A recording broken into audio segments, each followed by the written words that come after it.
সুপ্রিয় দর্শক, আবারও সুপ্রিম কোর্টে গোহারা হারল বর্ষিয়ান আইনজীবী কপিল সিব্বল। দর্শক, কলকাতা হাইকোর্টে ওবিসি শংসাপত্র বাতিল নিয়ে একটি মামলা হয়। সেই মামলাতেই কলকাতা হাইকোর্টের বিচারপতি রাজাশেখর মান্থা পরিষ্কার জানিয়ে দিয়েছিলেন যে ধর্মের ভিত্তিতে কোনো জাতিকে সংরক্ষণ দেওয়া যাবে না। তারপরই এই রাজ্যের 12 লক্ষ ওবিসি সার্টিফিকেট বাতিল করে দেন কলকাতা হাইকোর্টের বিচারপতিরা। কারণ এই ওবিসি সার্টিফিকেট দেওয়ার ক্ষেত্রেও ব্যাপক দুর্নীতি হয়েছে বলে অভিযোগ ওঠে। তারপরই কলকাতা হাইকোর্টের সেই রায়কে চ্যালেঞ্জ করে তড়িঘড়ি সুপ্রিম কোর্টের দ্বারস্থ হয় রাজ্য সরকার। আর সুপ্রিম কোর্টে রাজ্যের হয়ে সেই মামলা লড়েন বর্ষিয়ান আইনজীবী কপিল সিব্বল। প্রথম শুনানিতে কপিল সিব্বল সুপ্রিম কোর্টের বিচারপতির কাছে আর্জি জানিয়েছিলেন যে কলকাতা হাইকোর্ট যে নির্দেশ দিয়েছে সেই নির্দেশে স্থগিতাদেশ দেওয়া হোক। কিন্তু তখন বর্ষিয়ান আইনজীবী কপিল সিব্বলের আর্জি সরাসরি খারিজ করে দিয়েছিলেন সুপ্রিম কোর্টের বিচারপতিরা। কলকাতা হাইকোর্টের নির্দেশই বহাল রেখেছিলেন। কিন্তু সুপ্রিম কোর্টে বর্ষিয়ান আইনজীবী কপিল সিব্বল একটি দাবি রেখেছিলেন যে এই মামলা যাতে দ্রুত নিষ্পত্তি করা হয়। কিন্তু হলো হিতে একেবারে বিপরীত। আর আজও সুপ্রিম কোর্টে একেবারে বড়সড় ধাক্কা খেল কপিল সিব্বল। সুপ্রিম কোর্টে ঠিক কি হয়েছে, আজ কি জানিয়েছে সুপ্রিম কোর্ট দেখুন দর্শক। সুপ্রিম কোর্টের শুনানির তালিকা থেকে বাদ দেওয়া হলো রাজ্যের 12 লক্ষ ওবিসি অনন্য অনগ্রসর সম্প্রদায় শংসাপত্র বাতিল সংক্রান্ত মামলা।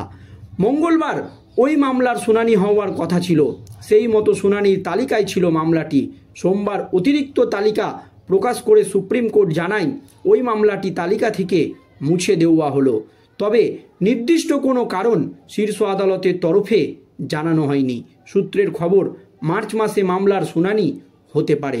সুপ্রিম কোর্টের এই সিদ্ধান্তের ফলে আপাতত ওবিসি শংসাপত্র মামলা নিয়ে কলকাতা হাইকোর্টের নির্দেশই বহাল রাখল।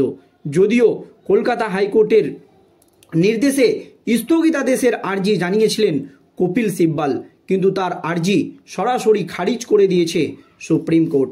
প্রসঙ্গত, গত 22শে মে কলকাতা হাইকোর্টের বিচারপতি তপব্রত চক্রবর্তী এবং বিচারপতি রাজাশেখর মান্থার ডিভিশন বেঞ্চ 2010 সালের পর থেকে তৈরি রাজ্যের সব ওবিসি সার্টিফিকেট বাতিল করে দিয়েছিল। হাইকোর্টের নির্দেশে প্রায় 12 লক্ষ ওবিসি সার্টিফিকেট অকেজ হয়ে যায়। উচ্চ আদালতের ওই নির্দেশকে চ্যালেঞ্জ করে সুপ্রিম কোর্টে যায় রাজ্য।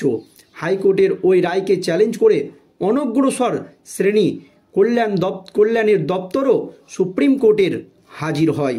গত ডিসেম্বরে রাজ্যের তরফে আইনজীবী কপিল সিব্বল জানান রঙ্কনাথ কমিশনে মুসলিমদের সংরক্ষণের সুপারিশ করেছিল, যার প্রেক্ষিতে শীর্ষ আদালতের 2 বিচারপতির বেঞ্চ জানিয়েছিল 2025 সালের জানুয়ারি মাসে মামলার পরবর্তী শুনানি হবে।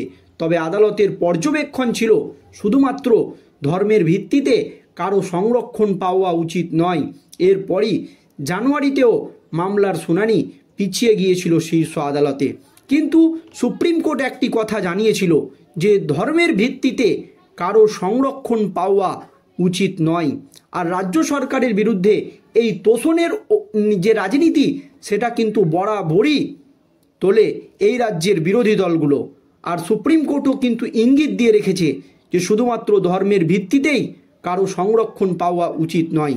কিন্তু মূল মামলাকারীদের তরফে আইনজীবী PS পাটোলিয়া সুপ্রিম কোর্টে সওয়াল করে জানিয়েছিলেন হাইকোর্টের রায়ে বলেছিল তালিকা তৈরির ক্ষেত্রে কোনো সমীক্ষা করা হয়নি, নির্দিষ্ট কোনো তথ্য ছাড়াই ওবিসি বলে ঘোষণা করা হয়েছে, কমিশনকে এড়িয়ে ওই কাজ করা হয়েছে।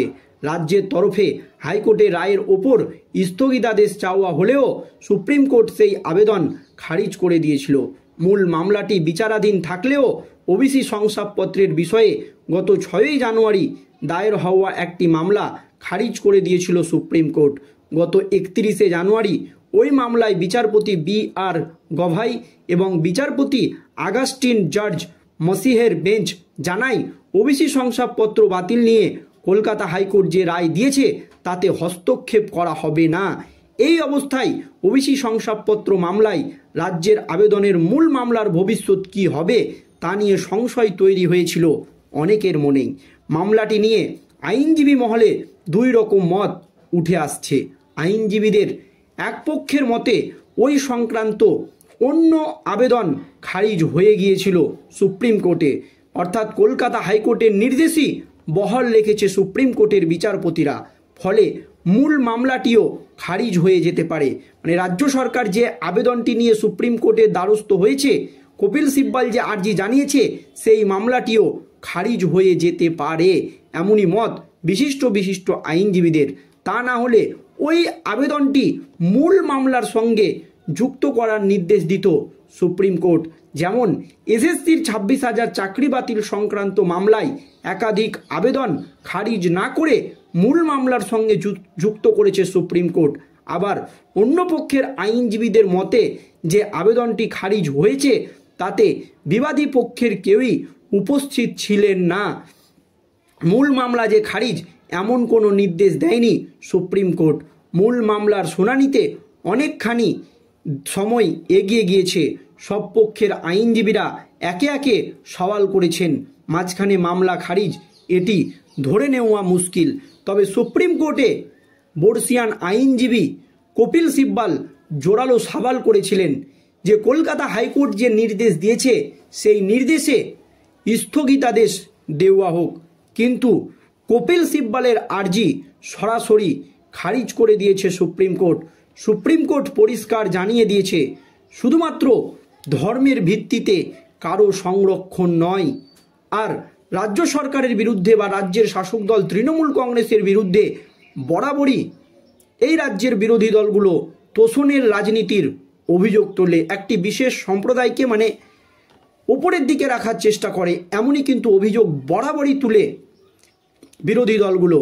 আর গত ডিসেম্বরে রাজ্যের তরফে আইনজীবী কপিল সিব্বল জানান যে রঙ্কনাথ কমিশন মুসলিমদের সংরক্ষণের সুপারিশ করা হয়েছিল, যার প্রেক্ষিতে শীর্ষ আদালতের দুই বিচারপতি পরিষ্কার জানিয়ে দিয়েছে 2025 সালের জানুয়ারি মাসে মামলার পরবর্তী শুনানি হবে। তবে আদালতের পর্যবেক্ষণ ছিল যে ধর্মের ভিত্তিতে কারো সংরক্ষণ পাওয়া উচিত নয়। এরপর জানুয়ারি মাসে শুনানি পিছিয়ে গিয়েছিল, অর্থাৎ কলকাতা হাইকোর্টের নির্দেশই বহাল ছিল। আবার ফেব্রুয়ারি মাসেও শুনানি পিছিয়ে গেল, কলকাতা হাইকোর্টের নির্দেশই বহাল রাখল সুপ্রিম কোর্ট। বর্ষিয়ান আইনজীবী কপিল সিব্বলের যুক্তি শুনলই না সুপ্রিম কোর্টের বিচারপতিরা। দর্শক, এই নিয়ে আপনাদের কি মতামত অবশ্যই ভিডিওর কমেন্ট বক্সে কমেন্ট করে জানাবেন। ধন্যবাদ।